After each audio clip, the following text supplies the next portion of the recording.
orang tua Pak Gemi kan birokrat sampai camat. Dan kemudian anak yaitu Pak Gemi sampai Sekprop Provinsi Sulawesi Iya. Utara ya. Jadi ini luar biasa ini Pak. Nah, apakah di saat kecil itu memang ada cita-cita Pak Gemi menjadi seorang birokrat? Ya, memang lingkungan membentuk manusia kan. Iya.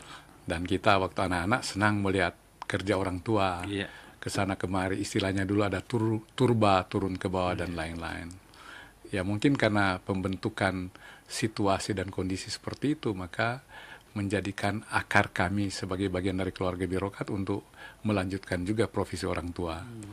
Papi saya memang terakhir bekerja sebagai kepala sekretariat kantor gubernur Sulawesi Utara di tahun 80-an sampai 90. Dan ketika itu kami mencoba berkarir di kantor gubernur. Ya, masuk pertama ikut prajabatan. Ya, puji Tuhan lagi, syukur alhamdulillah, saya jadi juara 1 waktu itu. Dari prestasi yang membanggakan bagi saya pribadi waktu itu, melahirkan semangat, kalau kita papi boleh, kita pasti boleh. Kalau boleh juga kita akan lebih dari papi. Nah, gitu. Papi dulu kepala sekretariat kantor gubernur. Ya. Kemudian ya nggak nyangka juga, cuma berhitung 3,5 tahun saya sudah menjadi seorang kepala bagian di kantor gubernur, masih usia relatif muda. Kemudian dekat dengan banyak pimpinan, mulai dari gubernur, sekprofnya, para asisten, kepala dinas, kepala biro, saya dari muda sudah akrab.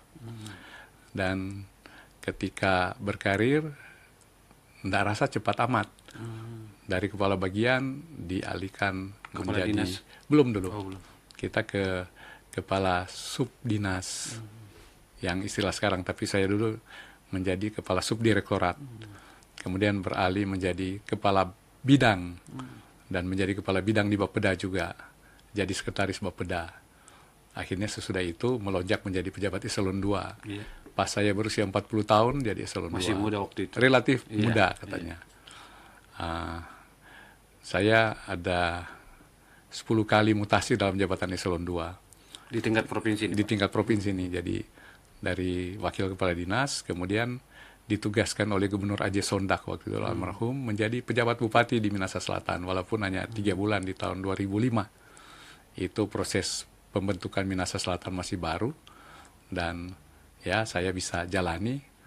Kembali dari sana saya ditugaskan oleh Pak Gubernur Luki Sondak menjadi Kepala Biro Ekonomi.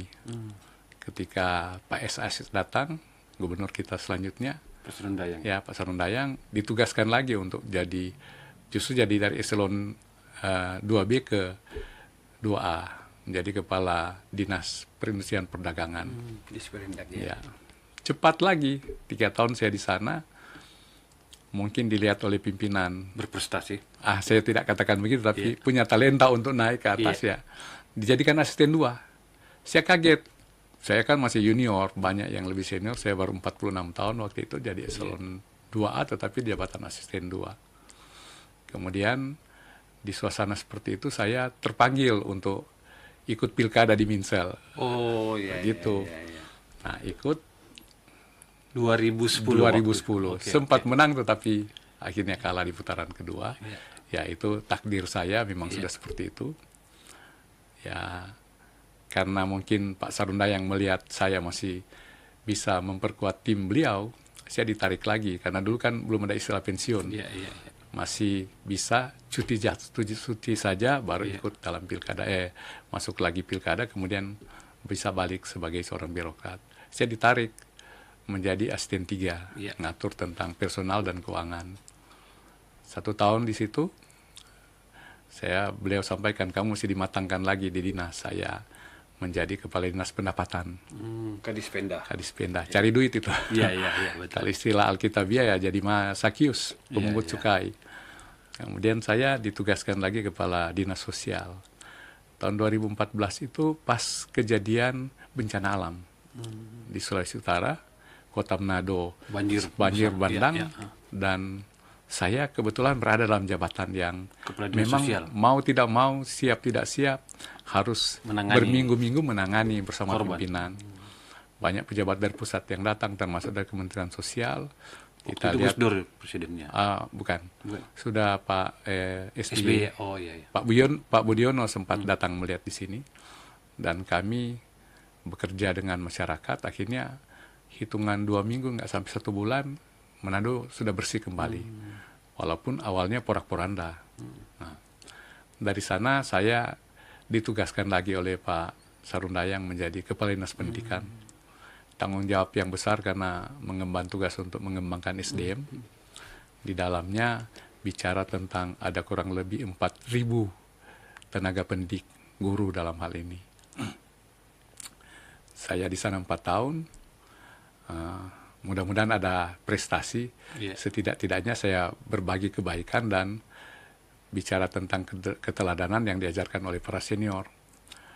Dia katakan begini, kualitas itu penting, Iya. tetapi jujur yang lebih utama. Ya, jujur itu yang kita tanamkan kepada teman-teman yang berprofesi guru dan pendidik. Dari sana saya ditarik oleh Pak Ode, Iya. jadi Pak Kepala Olenan Kambe. Badan Keuangan. Saya bilang, Pak, saya sudah tidak layak mungkin ngatur-ngatur keuangan, sudah di usia begini. Oh, enggak. Untuk sekarang ini yang saya percaya untuk menangani keuangan sulut cuma kamu. Jimmy. Iya, iya. Ya, karena amanah seperti itu saya laksanakan. Enggak sampai 2 tahun saya di situ. Saya diangkat lagi menjadi asisten 3. Iya. Asisten 3 tetapi merangkap sebagai Kepala Badan Keuangan. Saya jalani kerja yang nangani masalah besar ada 2. Yang pertama ketika COVID, Oh iya. ada refocusing anggaran secara besar-besaran kan. Betul. Di dalamnya juga kita ada pinjaman Pemulihan ekonomi. PN itu Pemulihan Ekonomi Nasional. Ya, kita terlibat secara administrasi walaupun eksekusinya ada pada pimpinan, tapi kita usahakan membingkai pimpinan agar supaya semua aturan dan ketentuan ada dalam proses administrasi yang menunjang pinjaman itu dan pelaksanaan refocusing anggaran. Kita dianggap baik dan kita bisa menyelesaikan, dan terbukti ada sejumlah infrastruktur yang dibangun dari dana PEN yang terlihat sekarang, di antaranya rumah sakit ODSK. Iya, betul. Ada sejumlah jalan-jalan yang luar biasa di Provinsi Sulut sampai ke Sangir Talaut juga ada yang dibangun.